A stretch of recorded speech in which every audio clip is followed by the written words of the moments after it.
존경하는 국민 여러분, 경기도민 여러분, 저 유승민은 경기도지사 선거에 도전하겠습니다. 그동안 깊이 생각했고 이제 저의 마음을 확고히 정했음을 보고드립니다. 제가 가장 깊이 고민했던 것은 저 유승민이 경기도 행정의 책임자가 되는 것이 경기도민들께, 국민들께 그리고 더 나은 세상을 만드는 데 도움이 되느냐였습니다. 꼭 그렇게 하겠다고 결심했습니다.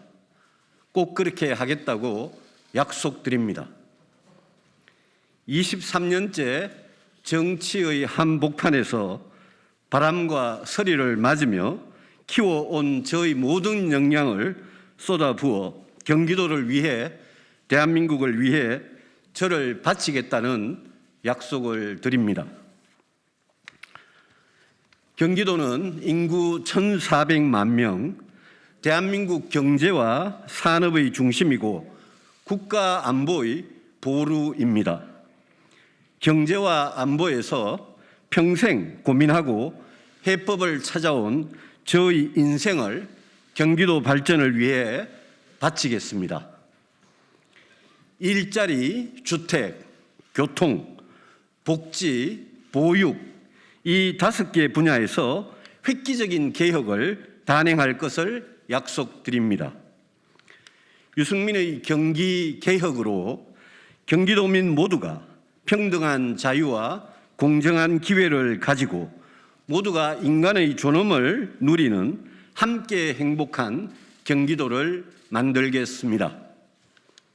미국의 실리콘밸리를 능가하는 4차 산업혁명의 세계 1등 기지로 경기도의 산업과 과학기술을 발전시키고 규제를 풀고 인재를 양성하는 데 경기도가 할 수 있는 모든 지원을 다 하겠습니다. 좋은 일자리와 튼튼한 복지가 있는 경기도, 내 집 마련의 꿈이 이루어지는 경기도, 출퇴근 교통 걱정 없는 경기도, 생명과 안전과 환경을 소중히 지키는 경기도, 그 꿈을 반드시 실현하겠습니다. 따뜻한 공동체, 정의로운 세상을 꿈꾸는 개혁 보수의 정치를 경기도에서 꽃 피우겠습니다. 모든 도민들께서 따뜻하고 정의로운 경기 공동체 속에서 삶의 희망을 되찾으시도록 하겠습니다. 통합의 정치를 하겠습니다. 제가 오랫동안 일관되게 말해왔던 진영을 넘어 미래를 위한 합의의 정치를 경기도에서 펼치겠습니다. 진영을 떠나서, 정당을 떠나서 경기도의 미래를 위해 필요한 합의의 정치를 꼭 해내겠습니다. 경기도의 공직사회를 개혁하겠습니다.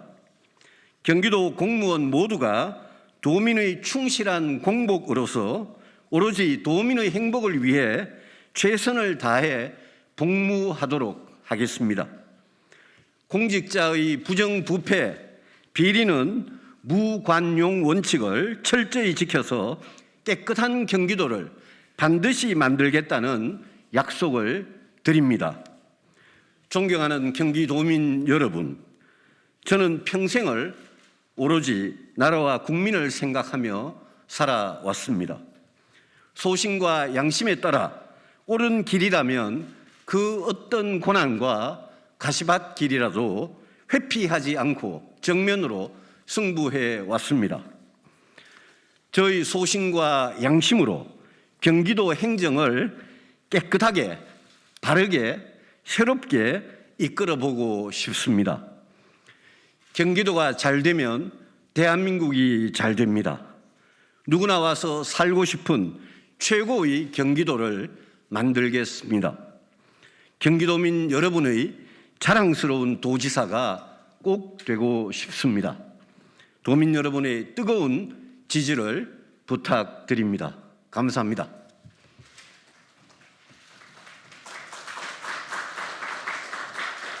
수고하셨습니다. 고맙습니다.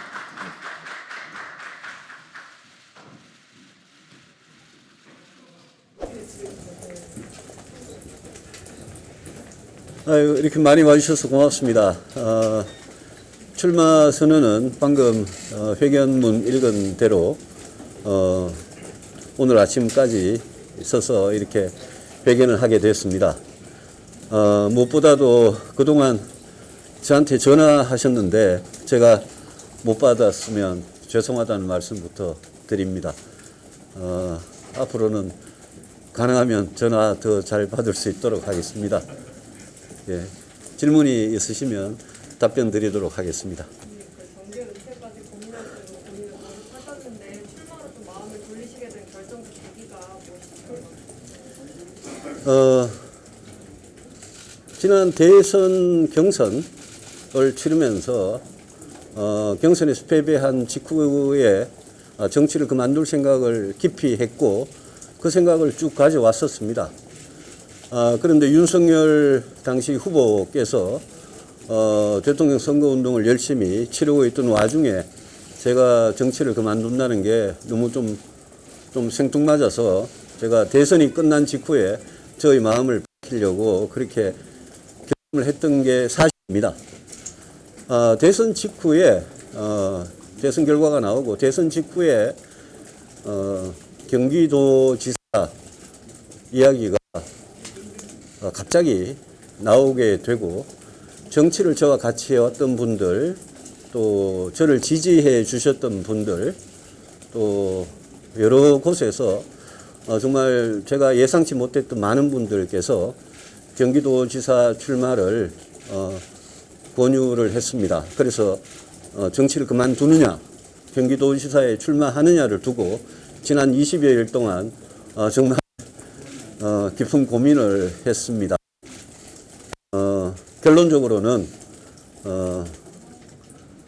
제가 정치를 위해서 또 경기도지사라는 그 자리에서 제가 그동안 평생 꿈꿔왔던 그런 정치를 해볼 기회가 주어진다면 그게 경기도를 위해서 경기도민을 위해서 저는 좋은 길이라는 그런 생각을 하게 됐고 그래서 도전하게 됐다는 말씀을 드립니다. 예. 경기도에 연고가 없으신데 예. 어떻게 하실 예정이신지 주소지는 어디로 하실 건지. 연고 없는 거 맞습니다. 그런데 경기도에는 저만 연고가 없는 게 아니고 경기도와 연고가 없는 수많은 분들이 경기도에 살고 계십니다. 제가 오늘 1,400만 경기도민이라고 그랬는데 1,357만 명이 대한민국 국민들이고 외국인이 또 36만 명 가까이 살고 계시거든요. 지방선거는 외국인들도 또 참여를 하는 거죠. 그래서 제가 연고가 없다라는 거는 저는 저희 무슨 결격사항이 되지는 않는다고 생각을 합니다. 많은 경기도민들께서 제가 경기도 행정의 최종 책임자가 되는 게 그게 경기도를 위해서 그분들을 위해서 옳은 거라고 생각하면 그러면 저는 그 뜻에 따르겠다는 말씀을 드리고 무엇보다도 저는 인물의 경쟁력을 강조하고 싶습니다. 저는 지금 어떤 후보들보다도 제가 경기도정을 4년간 책임을 지게 되면 정말 잘할 자신이 있습니다.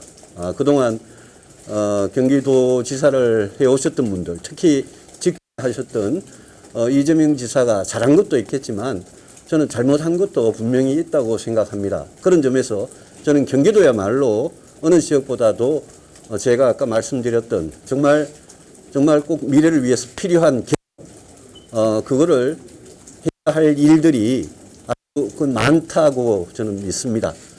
그런 개혁을 하기에는 민주당의 어떤 후보들보다도 제가 전자라고 생각을 합니다.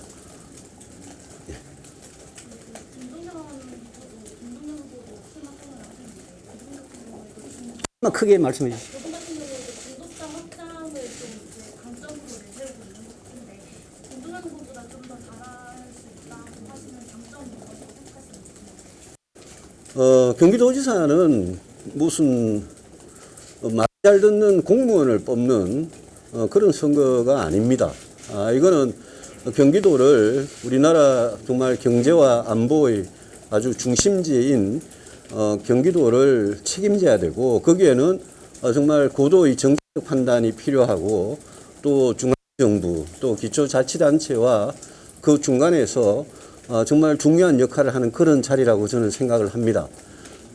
그분과 민주당의 후보로 거론되는 분들이 저는 뭐 다 장점이 있는 분들이라고 생각합니다만은, 그분들 모두가 문재인 정부의 실패, 이재명 지사의 실패, 거기로부터 자유롭지 않다고 생각을 합니다. 경기도는 이재명의 경기도가 아니고 경기도민의 경기도입니다.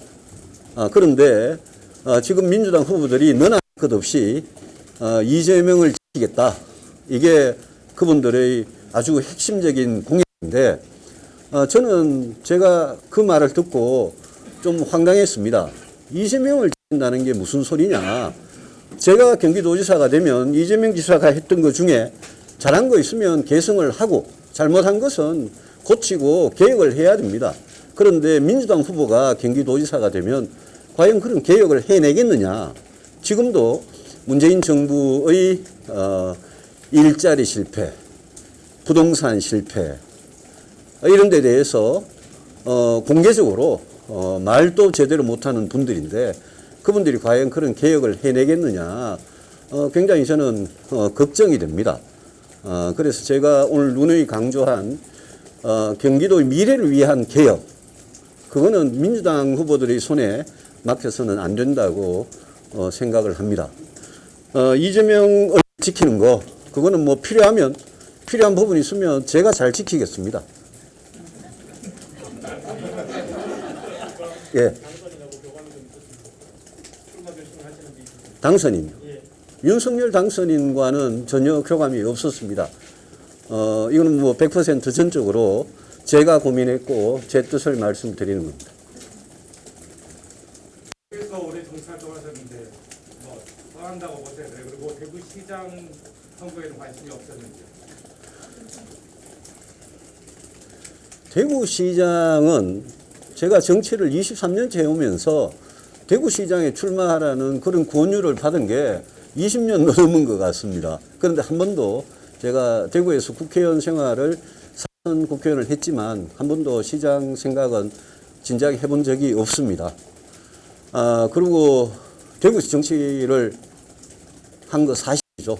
사실인데 제가 늘 대구 때도 경선의 후보로 나왔어도 우리 국민의힘이 보수정당이 국민의 마음을 얻기 위해서는 영남에 고립되고 매몰되는 그런 정당이 아니라, 제가 중수층이라고 표현을 쓴 중도층, 수도권, 청년층의 마음을 얻어야 된다고 제가 뭐 여러 번 강조를 해왔던 사람입니다.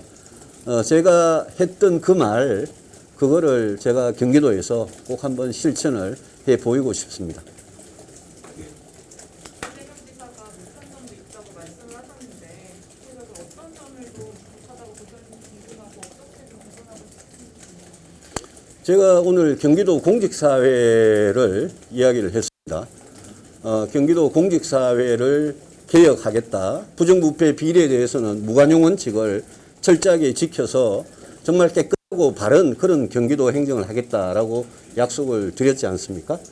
거기에 비춰보면 이재명 지사, 또 이재명 성남시장 시절, 경기도지사 시절에 있었던 많은 일들이 저는 잘못한 것도 많다고 생각을 합니다. 아마 많은 국민들께서 그런 지적에 동의하고 계실 거라고 저는 믿습니다. 제가 또 뭐 잠깐 언급했습니다마는 문재인 정부와 또 경기도에서 실패한 부동산 정책, 일자리 정책, 복지 정책, 보육 정책, 교통 정책 이런 데 대해서 정말 다른 도지사가 개혁할 일이 굉장히 많은데, 그런 부분들은 제가 이재명 지사가 해왔던 것을 뭐 그대로 한다고는 제가 말씀드릴 수가 없습니다. 그래서 앞으로 2달간 선거운동을 하는 기간 중에 이재명 지사의 공과 과에 대해서는 제가 분명히 공은 그대로 제가 개성을 하겠다. 그렇지만 잘못한 부분에 대해서는 제가 왜 잘못인지를 이야기하고 그걸 어떻게 개혁하겠다는 말씀을 제가 경기도민들께 계속 드리겠습니다. 의원님, 네. 저희 문재인 지지자들은 이번 대선 때는 전략적 지지를 했지만 이번 경기도지사 때 전폭적 지지를 드릴 생각인데요. 그래서 문재인 대통령께서 잘하신 국정 중에 잘하신 점이 있다면 그걸 좀 언급해 주시면. 문재인 대통령께서 마찬가지입니다. 문재인 대통령께서도 잘한 부분에 대해서는 제가 개성을 하겠지만 문재인 대통령이 잘못해서 국민들한테 고통을 주었던 그런 부분에 대해서는 저는 분명히 고쳐 나가야 된다고 생각하고 인구 400만이 사는 경기도에서 그런 이렇게 과거의 잘못을 고쳐 나가고 미래를 위해서 개선해 나가려는 그런 노력은 저는 굉장히 의미가 있다고 생각합니다. 저는 뭐 어떤 정치인에 대해서도 개인적인 감정이나 정치 보복의 차원에서 생각해 본 적이 한 번도 없다는 말씀을 드립니다. 그런 부분에 대해서는 굉장히 객관적으로 냉정하게 생각을 하도록 하겠습니다. 기자분이 아니시라서 제가 나중에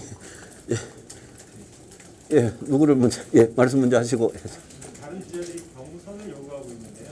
경선에는 어떻게 임하실 생각이십니까? 당연합니다.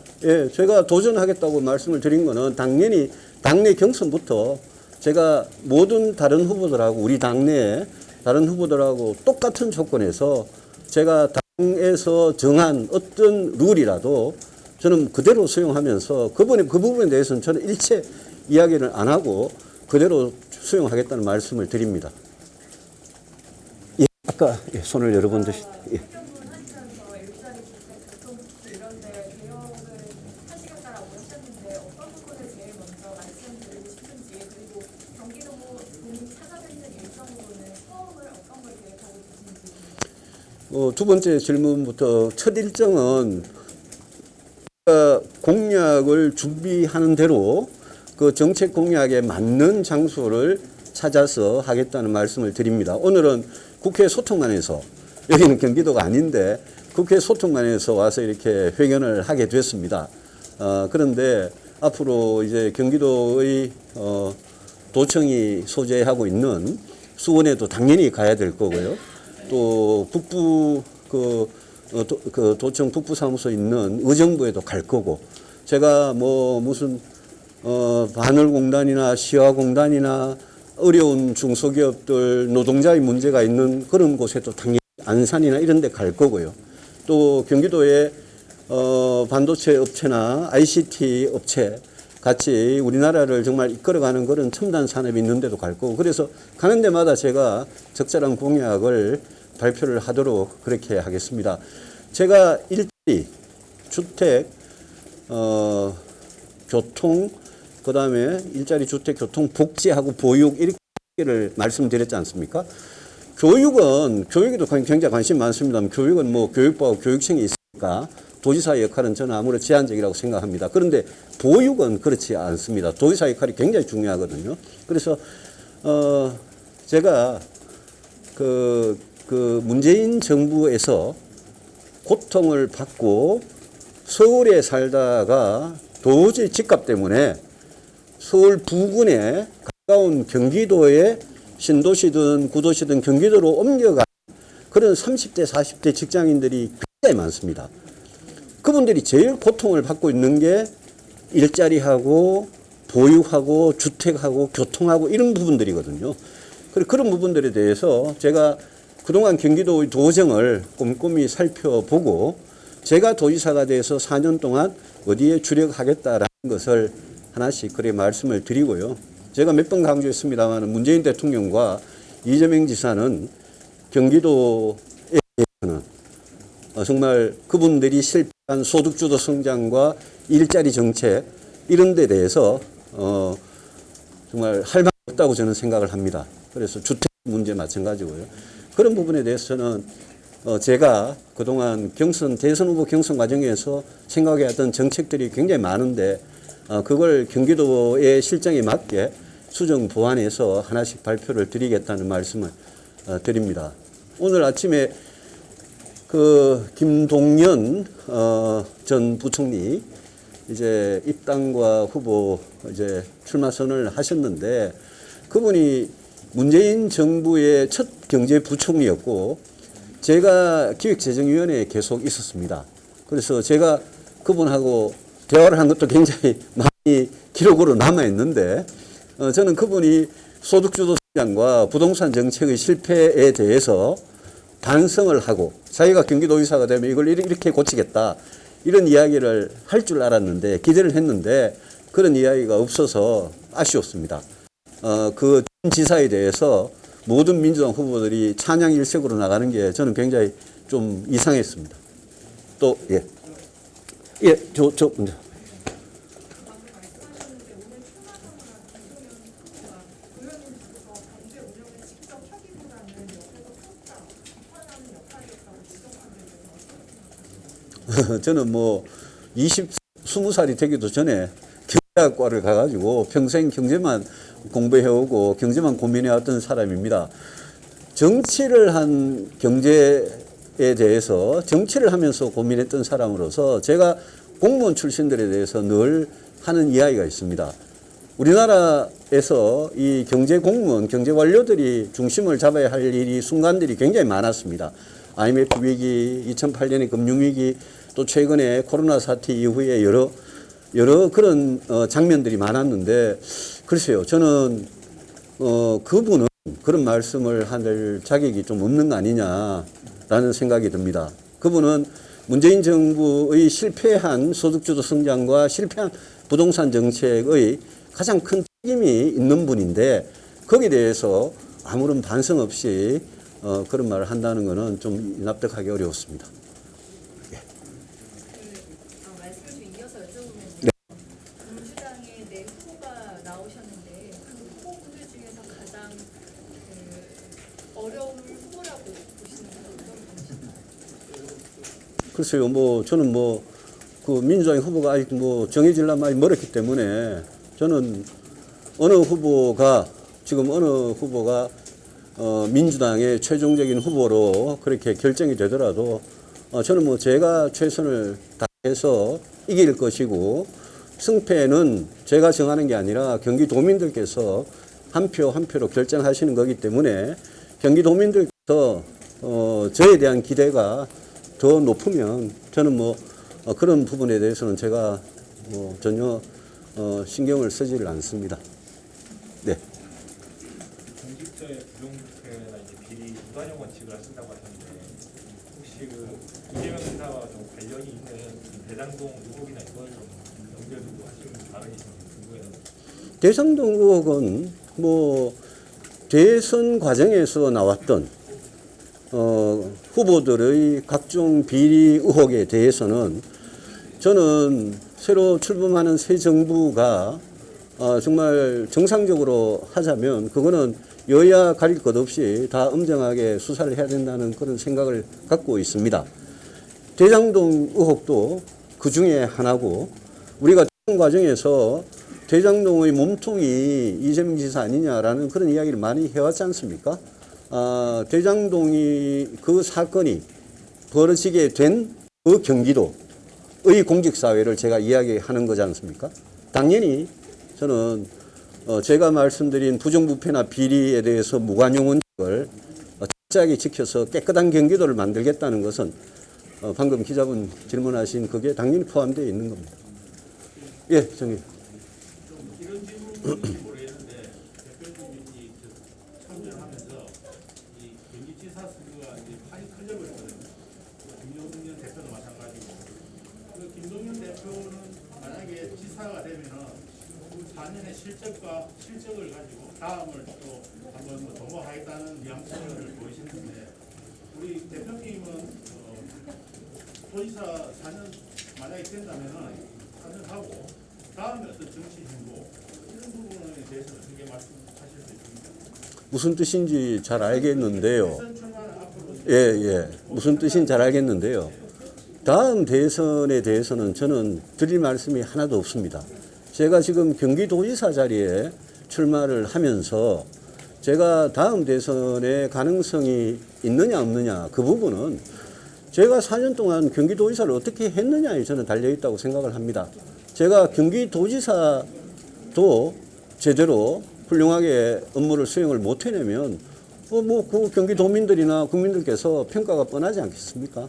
그래서 저는 4년 동안 제가 경기도지사로서 정말 경기도의 발전을 위해서 거기에 전력을 할 생각이고, 그 다음 문제는 저는 제 4년의 뭐라 그럴까요? 성취라 그럴까? 거기에 대한 평가, 거기에 달린 문제이기 때문에 지금 말씀드리기는 좀 그렇습니다. 예. 고향이기도 하시고 오랫동안 정치 생활하셔서 대구 떠나시는데 아쉬움이 없으십니까?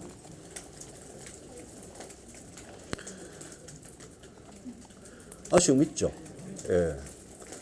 아쉬움이 있기 때문에 제가 언제 대구에 한번 갈 생각입니다.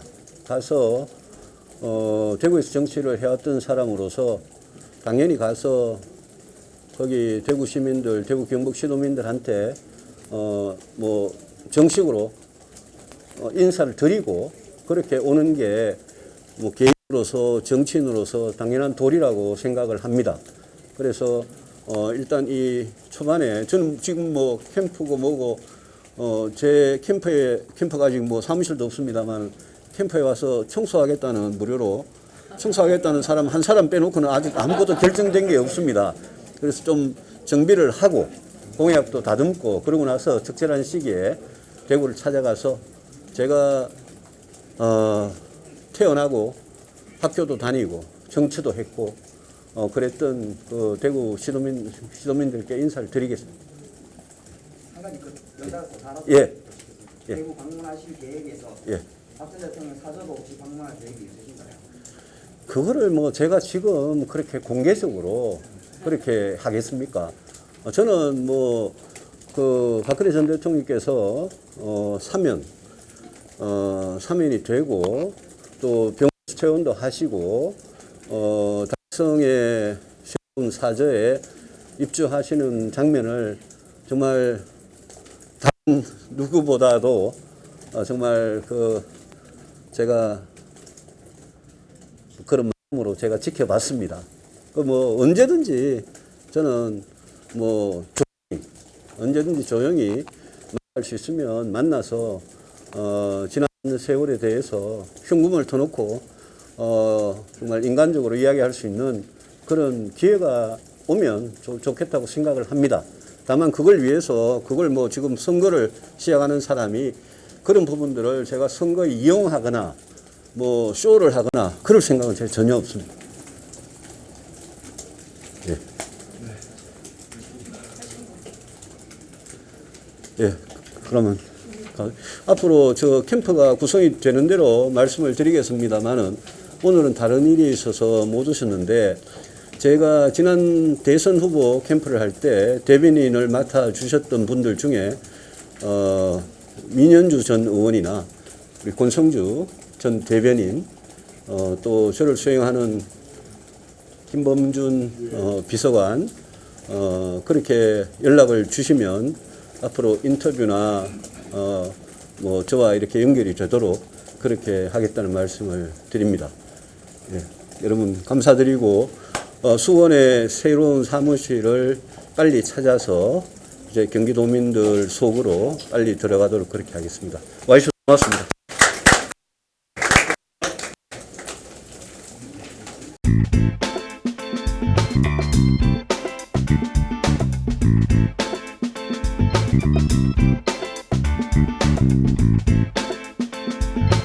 Thank you.